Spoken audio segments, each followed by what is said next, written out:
আনাস ইবনে মালিক রাদিয়াল্লাহু তাআলা আনহু থেকে বর্ণিত, ইহুদিদের নিয়ম ছিল এই যে যখন তাদের কোনো নারী ঋতুস্রাব হতো তখন তারা তাদের সাথে একই সাথে খাবার খেত না এবং একই ঘরে তাদের সাথে বসবাস করত না। তখন সাহাবাই কেরাম নবী করিম সাল্লাল্লাহু আলাইহি ওয়াসাল্লামের কাছে এ বিষয়ে জিজ্ঞেস করলেন।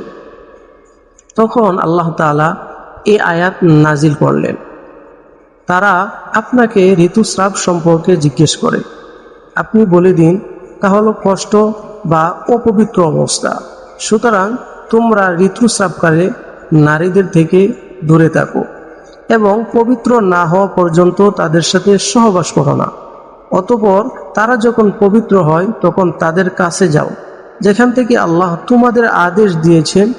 নিশ্চয় আল্লাহ তওবাকারীদের ভালোবাসে এবং যারা পবিত্র থাকে তাদের ভালোবাসে।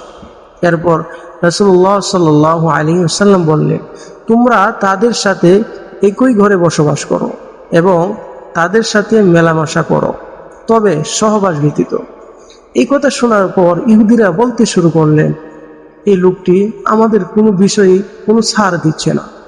এরপর উসাইদ ইবনে হুদাইর রাদিয়াল্লাহু তাআলা আনহু ও আব্বাদ ইবনে বিশর রাদিয়াল্লাহু তাআলা আনহু রাসূলুল্লাহ সাল্লাল্লাহু আলাইহি ওয়াসাল্লামের কাছে এসে বললেন, হে আল্লাহর রাসূল, ইহুদিরা তো এই কথা বলে, তবে কি আমরা তাদের সাথে সহবাস করব না?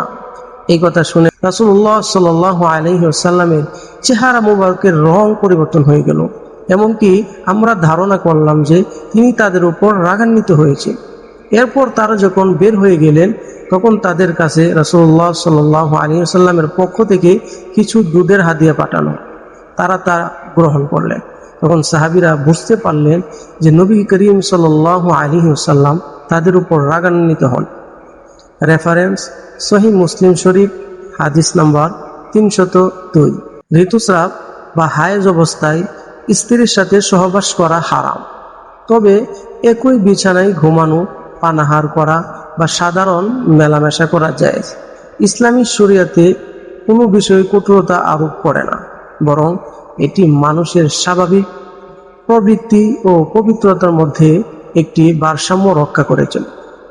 কোনো বিষয়ে সন্দেহ বা অস্পষ্টতা থাকলে রাসূলুল্লাহ সাল্লাল্লাহু আলাইহি ওয়াসাল্লামের সুন্নাহ ও নির্দেশনার আলোকে সমাধান খোঁজা এবং সাহাবীদের ন্যায় তার অনুসরণ করা ঈমানের দাবি। প্রিয় দিনী ভাই ও বোনেরা, আজকের এই ভিডিওটি ভালো লাগলে অবশ্যই ভিডিওতে একটি লাইক করে দিয়ে ভিডিওটি শেয়ার করে দিবেন।